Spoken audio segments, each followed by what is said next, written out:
Hey folks, Landstryder here, and you're watching what's going to be episode 8 of my playthrough of Horizons. This pack's available on the Feed Beast launcher. So I'm down here I've been moving the digital miner around because we are in the process of beautifying the tower. You can see it up there, kind of see it right from where I'm standing here. It's blue on the bottom. We'll get to see what that looks like a little bit here better. And I've been mining up marble and replacing it with cobblestone. I wanted to make a note real quick that this no longer has a universal thing right there where you can replace things. When you want to put things back, like if you're mining something up and you want to fill in the holes with cobblestone or whatever you want to fill them in with, you must do that in the actual filter. So over here is the thing that's going to get replaced, and this is the thing I'm mining. It's different for each filter, but always there's a slot over on this side that allows you to put something there that will be the replacement block. Thought I would note that because that's a change over mechanism in the past and what was confusing us for a little bit. Especially since we use the Sortex pack and it hasn't caught up to the mechanism changes in the GUI. So also between episodes, been doing a lot of stuff with Clockwork Phase. So we've gotten quite a bit of temporal nuggets. Once we got up to enough temporal nuggets that we were able to craft a, what is it called? Oh, a fork extractor. I made a water fork extractor. I think I might have showed that on the last episode. And then we did get enough temporal nuggets to make the time well. You need the time well in order to be able to utilize the fork extractor and get the time out of it. Don't forget, like I did, I kind of forgot, that you need a time tuner in order to be able to bind them together. So if you put them both down and you wonder why they don't connect, it's because you need the time tuner to force them to connect. And then I made myself an hourglass. I love this hourglass. The hourglass of the wind. To get it to be a wind, what it does, it allows you to fly. It allows you to fly very fast, depending on the clockwork and gears that you have in it. So this does require a clockwork and a mainspring in order for it to do stuff. Now, if you just want to use it to carry time around, you don't necessarily have to put the clockwork and the mainspring in it, and it'll still function as a battery of time sand, which will feed into your tools. So you can see that I'm using my temporal sword pretty much all the time now, and my temporal pickaxe not necessarily all the time, but in order to get your clockwork or your hourglass to actually be bound to one of the 8 aspects, whatever, 8 things, you have to build one of these, which is a celestial compass. And to do that, all you had to do is make the celestial compass core right there, which is the recipe's kind of a little bit of everything. It's got a bucket of water, glowstone, golden apple, bone. The gas tier was fun to get. Clockwork, and I think I showed it on last episode that I made this thing, the phaser. And how to power it up. Like you hold shift, right click, change the power level. I have added the battery upgrade to this, so now I can fire it quite a lot more before it runs out of power. It's awesome. I love it. I'm a big Star Trek fan, so obviously I like it. This is not where this is gonna eventually. It's not gonna stay here. I just put it here because I had a big open space for the time being, and this is probably gonna get moved down into wherever I decide to make the magic laboratory, which is probably going to be on this side, over on that side of this floor. And yeah, there's my fork extractor and time well. See that I got no time in it right now because I need to make another. I got a few minutes in there.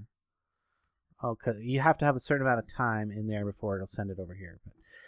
But what's up, Darnell? You look like you have you need my attention. Yep, I just need to know where you want to start putting the tanks or the reactor. All right, let's go figure that out real quick. Well, let's see. Since I'm thinking that side, the east side is mostly going to be the magic side, and the west side is mostly going to be tech and such. It should be on this side somewhere. You can see that when I ran out of marble at this point. We need to fix that hole in here in a minute, but yeah, somewhere over here would probably work.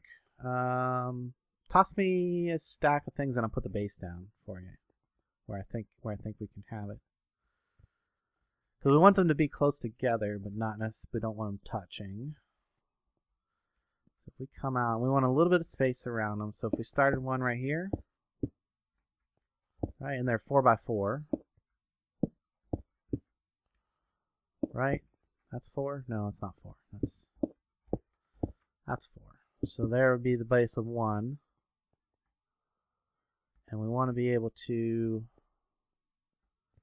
possibly, what if I did that? Then you have one gap in between them. Can walk back in that corner if we need to. Right? Yeah. We can get back in here if we need to. Unless you want to actually make them as part of the wall. Like move them back into the wall a little bit. No. No? Okay. There you go. That's where I think I think they look okay. I mean, it doesn't need to be symmetrical when we look at all the things that are going to be sticking up out of this. Like right now we've got the air tower is it's kind of in the center, but it's really not perfectly centered.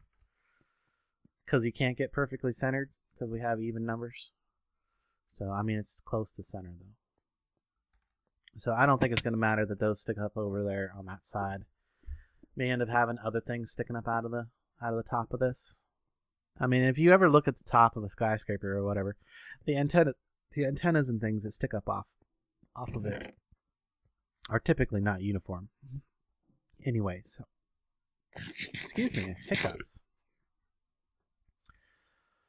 So yeah, let me show you one more thing that I've been doing with the digital miner. Obviously, we've changed out the floor, we've changed out the walls, and we did that really easily with the digital miner.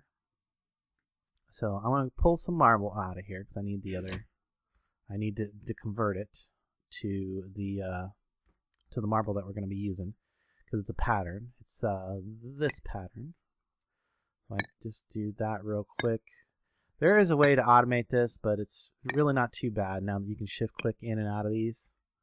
So, and out of the chisel. So it's not too bad. Let me put those back in. Get a couple more stacks. I'm pretty sure we're going to need a lot of this marble to finish this off.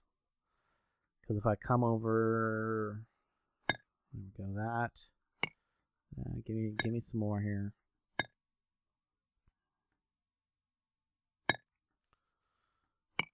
Okay. I have a little bit of cobblestone in my inventory already. So what I need to do is, over there you can see that there's still a bit of floor that hasn't been replaced. I need to fill that back in, but I don't have a wand, but I can't really do that with a digital miner. I have to just do it by hand. So if I put these back in here and save one stack out so I can configure this. So what I'm going to do is I'm going to switch this. So now I want to replace cobblestone with this marble. Save that. And what I'm going to also do is change the height. So I happen to know that that floor is at 234. And I don't want to do anything except work on level 234. So minimum 234, maximum 234 is going to change just the floor level there. And if I want to see what it's going to do, I can push this button, visualization, and it'll put a bunch of little cubes, little kind of transparent cubes, in the area that's going to be mined. Now, obviously, you won't be able to see that unless there's airspace. But it does help to kind of to see what you're going to actually be doing. So if we go ahead and start that up, we can see that over here we are replacing the cobble with our marble now. Excellent. I can take this marble that I have here and fill in these gaps that got left because we ran out. I can also probably turn the visualization off now. There we go. So actually, I ended up getting a lot more marble than we needed for this second bit, so we might end up using a bit of it later in some other things. Hard to say. I like it. This is going to be the floor of the second level. Bottom level is all blue. I imagine we'll do something kind of white for the walls up here, possibly laboratory walls. or possibly some Z-tones. Those walls down there are Z-tone walls. These right here. And the floor is the new chisel factory block from Chisel. So one of the new ones, newer ones anyway. But let me fill in the rest of these. Fill this gap in the hole in the floor here, and then we're gonna get into some other stuff. Actually, no. I'll just leave that. Maybe Dornell will take care of it here in a minute when he's done messing with towers. Those evaporation towers are going to be later for our power system. We're going to eventually make a reactor from mechanism, which makes a ridiculous amount of power. Let me go ahead and throw this cobble in there. We can always use more stone.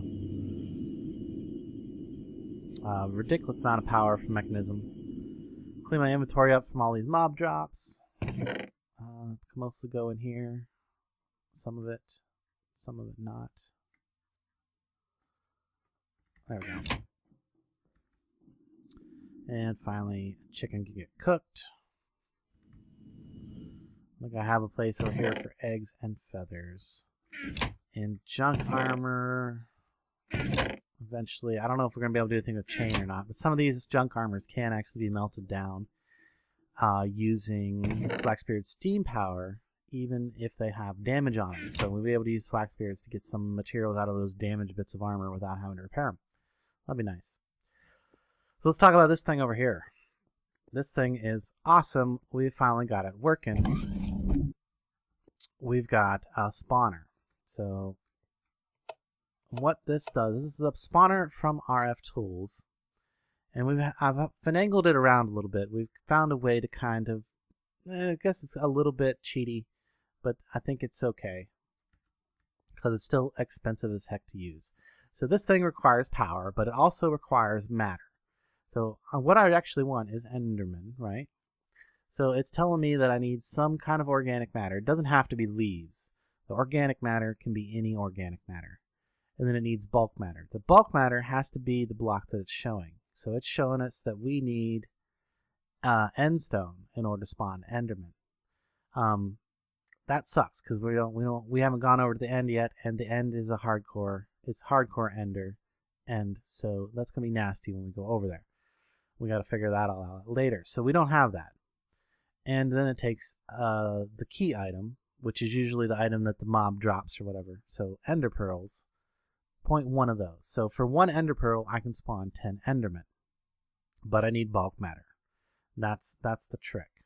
So what I can do is I can take this other syringe that I have that's for skeletons, and it says it needs some organic matter, and it takes dirt for the bulk matter.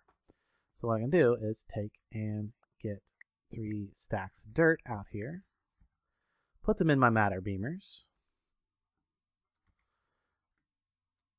and then give those power. As soon as I power them, or give them a redstone signal, as soon as I give them a redstone signal, they'll start beaming that dirt in there. And you can see with Walla that it's saying that the bulk matter is going up. Excellent. We're also going to need a stack or 2 of some organic material. It's going to take a minute to fill that up. So I want to get enough bulk matter in there to spawn 10 Endermen. And that happens to be 200 bulk matter. And living matter needs to be at 110. It actually goes pretty quick when you're using all 3 of the beamers. You can add more beamers. You can actually tie quite a few beamers to this in order to get the material in there faster if you're trying to spawn faster. And I may eventually make 3 more for this side. And then maybe because if I had 3 on this side, I could have this one do bulk matter, these ones do organic matter, and then maybe a final one up there somewhere at the top just for the key matter. Okay, so there's almost enough. Okay, let's actually need a little bit more bulk matter. So let's throw 1 more stack of dirt in the bottom one so it gets a little more bulk matter while we fill up the living matter to 110. So there's enough bulk matter. Pull that back out for now, and then I'll split this so that we can get it in there faster. I'm going to have to get more leaves, probably. think, what are we up to? 65. So it's going up fairly fast because I've got 3 of them beaming. So as soon as I get to 110, I have enough materials in there to do my 10 Endermen. Now this doesn't always work. Sometimes when you switch the syringes, those numbers will get reset. We've had it work, I think it worked about 4 times out of 5 or so-ish. So there was one time where it lost the material and we didn't get our Enderman. So actually, let me go get an Ender Pearl so I can do this. I think it makes a difference about how long you take in between setting it up, between switching it over and such. So let's get me an Ender Pearl. Got that ready to go. And this is how we're getting our Ender Pearls now, for the most part, other than just going out and hunting them at nighttime. So now, if I got my syringe, if I switch the syringe, like so, we can see that it still has the bulk matter and living matter in there, and I throw that in there, and poof, there we go, 10 Endermen. I can now kill these guys for some more Ender Pearls. Of course, since I have my sword in temporal mode, I'm getting temporal nuggets too. A few of those. Very nice. So there we go. Somewhat cheaty, but I think it's okay because Ender Pearls are really hard to get. And it still takes a lot of materials. You know, that dirt, the dirt's not that big of a deal. But anyway, there it is. And that's how it works. That's how we get our Ender Pearls. So now we can finally, now that we have a bunch of Ender Pearls, we can finally start working on other things that we wanted to work on. And the 2 major things that we wanted to work on, that we needed Ender Pearls for, was the magic. We needed Ender Pearls for magic. Goodness, those are loud. Charging my battery back up. Since there's no Tesseracts or dimensional transceivers in this pack, in order to power our digital miner when we're away from the base, we take the ultimate power cube with us and plug it into the digital miner and just let it go. Because we've pretty much cleared out all the good resources out from under the base, except for a few that we can't program yet because we need to go silk touch them. Those are specifically dilithium crystals. Those are dilithium crystals. I need those. There's a couple other resources that we haven't completely cleared out from under the base too, but I do have an option for that now. I made a pocket watch. Pocket watch is clockwork, and that will allow me to use a silk touch module, which I actually have installed, so that I can silk touch things with my pickaxe. So what it is the pocket watch can have different modules installed in it, and whenever you activate the pocket watch, it affects all your clockwork tools and armor, depending on what module you have activated. But enough about clockwork. Let's get into some magic and such. RF tool stuff that we needed the Ender Pearls for was the dimensional transmitters and matter transmitters. So we will actually be able to put some matter transmitters in such and things, matter things that matter, to be teleporters. That's what I'm trying to say. Be able to put teleporters down at the base of the thing and teleport us up and down instead of having to go up all them steps. I don't have to worry about it because I made the hourglass of wind, but the other guys haven't made one of these yet or don't want to, depending on who you talk to. So there's all that. But anyway, give me 1 second and we're going to get into some magic. Back in a moment. Alright folks, I'm back, and before I get into any magical stuff, I wanted to make one more really cool thing with clockwork. So, not enough of clockwork just yet.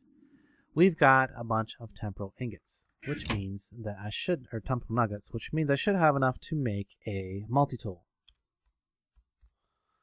T-I-T-I. This right here, the temporal multi-tool, which is really a cool thing. You may notice I got a bunch of things on my bar, a couple of tools on my bar, and such. that I want to move into a single slot. And that's what this is going to let me to do. 1, 2, I need 2 of those. I need 2 redstone, I think. Actually, is it 2 or is it 4? Let me check again. Multi-tool, actually I need 4 of each of these. Because I'm going to need to make, first of all, make some ingots. A total of 5, I believe, for this. So if I do 2 of these, and 2 of these, sedate temporal cores and active temporal cores, then combine them with 1 nugget, I will get my temporal multi-tool. Sweet. Now this thing is really cool. It allows you to combine a bunch of tools into 1 slot. So if I open this up, I go to my combination tab, I can combine the temporal multi-tool with my pickaxe, my shovel, and my axe, my temporal axe. And now, if I go here, and I think it's, is it X? Yes, I have it bound to X. I rebound it. I can easily select between the different tools. So there's my pickaxe, my axe, and you got to make sure that it's in the temporal multi-tool appearance whenever you do the combinations. But now I'm not limited to just clockwork tools with this. I can also add things like wrenches. All these wrenches that I have. I've got the time tuner, the smart wrench from RF Tools. I probably don't need that. I can probably put my watering can in there.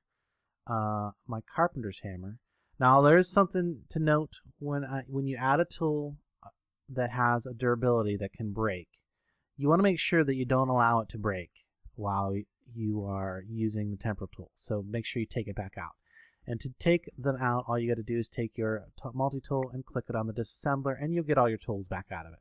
And then you can reassemble it or whatever you need to do. That would also be how you would get your, like if you wanted to upgrade your clockwork axe or whatever, your clockwork tools, you'd have to take them out of the multi-tool first and then disassemble them, upgrade them, and then put them all back into the multi-tool afterwards. So let's get that back. We want to put pickaxe first. Doesn't really matter order after that for me. I'm going to put the time tuner in there, this wrench, that hammer. I think I can put my configurator in there. Let's try it. Yes, it says I can. I tend not to put my chisel. You can put your chisel in there, but I tend not to because I go through chisels relatively fast, and I don't want it to break while it's in the multi-tool. So, oh yeah, I was going to put the watering can in there too, see if that one will work. Yeah, it seems to work. Okay, cool. Okay, there you go. So now I can switch to watering can, water. Can switch to wrench, do the wrenching. So now I've got all of my functional tools, wrenches, everything on slot 3. Perfect. Now I can keep my ranged attack in slot 2, and I'm good to go. There's my main 3 slots. I love it. We're good to go. All right, what we? Let me show you. Come on up here. I'm up here. I'm up here. Don't mean to interrupt you, but I gotta show you Okay. this. That's okay. We're good. You got the tower bases done here. Valve to valve. Cool. Up on the roof. Up here. Okay, got one tower mostly done. Put these on the other sides, because they're. I mean, you're not gonna have. You don't have space to work over here. You know what I'm saying? That's why I was gonna make the infinite water back there. Oh well, then put this one over there, because this one's not gonna get water. So what these towers? Let me explain to the audience real quick. What these towers are gonna do? One of these is gonna make brine. That brine is going to be fed into the second tower, and this tower is going to make lithium. That lithium is then going to get turned into a gas and fed into some solar neutron activators so that we can make, tritium? We can make tritium with it.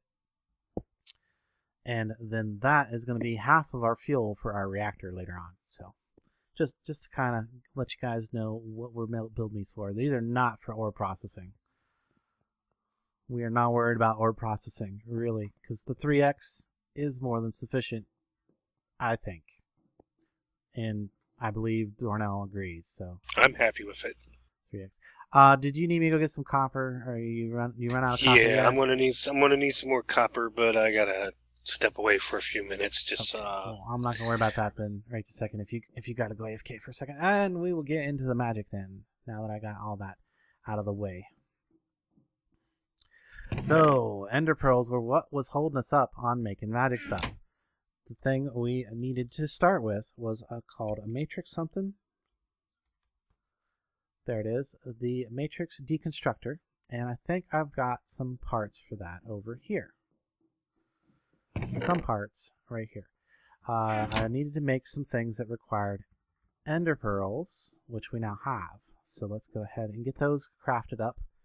We need these collector devices and linking devices. So that's some gold, some emeralds, and some elemental gems. So let's get some elemental gems out of there, some gold, a few emeralds, and see if we can't make this. Is that the right thing? Well, I can make that, which I need. That's one of the things. I get 8 of them, so that's nice. So if I need them later, I'll probably have leftovers. So there we go, 8 and 8 of those. Now I should be able to craft this thing. There we go, Matrix Deconstructor. Perfect. This is going to be our first source of MRU, which I will place right in the center of this wall. Sure, why not? So what you got to do is you must put your soul shard that is bound to you, soulstone, in this thing, and then it'll start turning. There we go. It's gathering MRU from my own personal matrix. So if I hover over that, it's showing that I have quite a bit of UB MRU. You can see it's going down as this thing converts it into MRU a little bit. So cool, that's going to give us some power for our next magical device that's actually going to do something. It's, I can't remember what it's called now, so let's look in the book real quick to give myself a reminder of what we need to build next. And it is this thing right here, the radiating chamber. Let's get that somewhere. Radiating chamber should actually have the recipe right here. Okay, so it's going to be another one of those collecting devices. I'm going to make some diamond plates and such. It's going to take a bunch of diamonds, it looks like. We have a bunch of diamonds, so not big deal.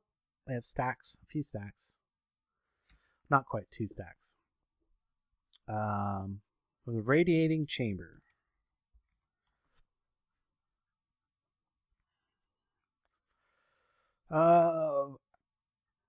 This thing first. I need iron. Stacks of iron. Radiating chamber should, yeah. There we go. Stacks. We need elemental core too, so that's I don't think I have an extra one of those. I don't know if it actually changes anything if you use a different core or not. If it changes anything on that final outcome. But those are the ones that I can easily make right now. So I need 4 of these.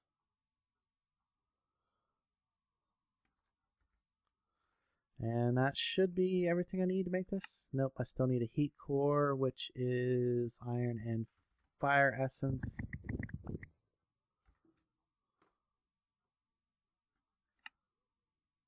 So there's my heat core. Oh, I'm still missing something. Oh, the eyes. So there's where another use of ender pearls that I needed to get this going.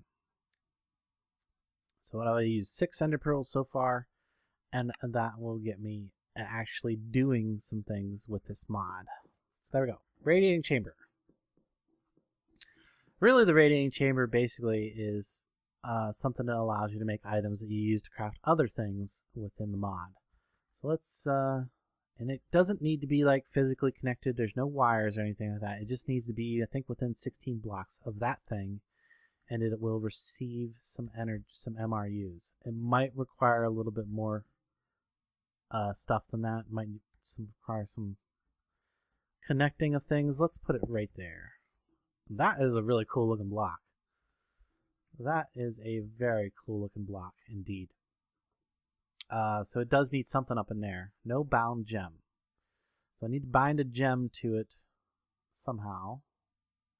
We can go back and read about that real quick.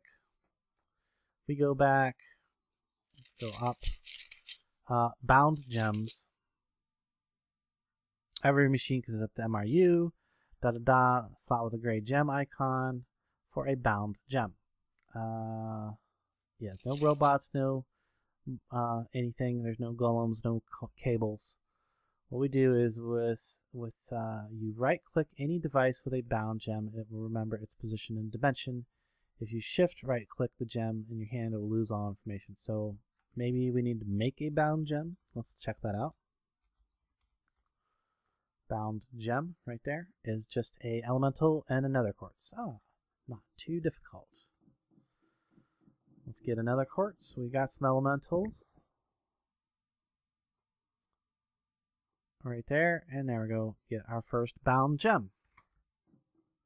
And when you can, I need some more copper. Okay. And let's see, we right-click that, and that's bound to that device. Now if we put it in here, it should be receiving power. Look at that. It's receiving MRU. And we can start crafting things with it. And let's see, some of the things that we can craft with that are going to be these radiated items. We can make magic essence. We can make an MRU magnet. I think that's just used in crafting. I don't think it's actually a magnet. Like it doesn't pick things up off the ground for you or anything like that. MRU resonating crystal. This right here will allow you to make the better tools. We can make magically fortified glass, magically fortified stone. These are very important later on in constructing devices and multi-block things. We'll get to that in a future episode, I'm sure. Magically fortified frames and obsidian plates. All this thing. There's the things that you can make with the magically MRU resonating crystals. These are the really good elemental tools. We're not going to worry too much about those. We're going to be sticking with clockwork tools. So there we go. It makes a few items. And I think it also has the ability to make like pale items. Like if we look at pale items, yes, this is done in the resonating chamber. So this basically allows us to extend our gold, which isn't a big deal. Gold's not a big deal, but these might be a big deal because these pale gems can be substituted for emerald. And pale block, I don't remember how to make pale block. Okay, so you use, you gotta make a pale pearl first. How does that work out? Or you can do pale plates. Oh, that's pale plating. Okay, I'm not sure how you get this without. It's kind of a chicken and the egg thing. I'm not sure. Well, I'll figure it out eventually. So pale items can be made there. Oh, then we get into that's too. We're not there yet. Oh, it's the wrong thing. Let's click the wrong thing. Maybe there's another recipe for this. Oh no, pale gems or pale pearls are actually just that. So this is actually a substitute for ender pearls, right here, and it's just lapis and glowstone, which is these two things are really easy for me to get. If we run out of ender pearls, we can substitute those in for some recipes, a good many recipes actually. So there we go. We've gotten a little bit into the magic. I don't think we've actually done anything super cool with it just yet, but at least there we go. I've started it. The other thing that we're going to need is a magician table to do very much. And do I have the stuff I can make this? I might be able to make this. I think I need to make... Yeah, so that's going to take some stuff. I think I'll probably put this one together off camera. It's not that big of a deal. And we'll start working with some of these things next episode. But right now, Darnell needs me to get some copper so we can finish up those towers and get further along on our tech stuff and get closer to having our reactor. So I hope you guys enjoyed this video as much as we enjoyed making it. Be sure and leave a like, comment, and a thumbs up if you did. And until next time, I will catch you later.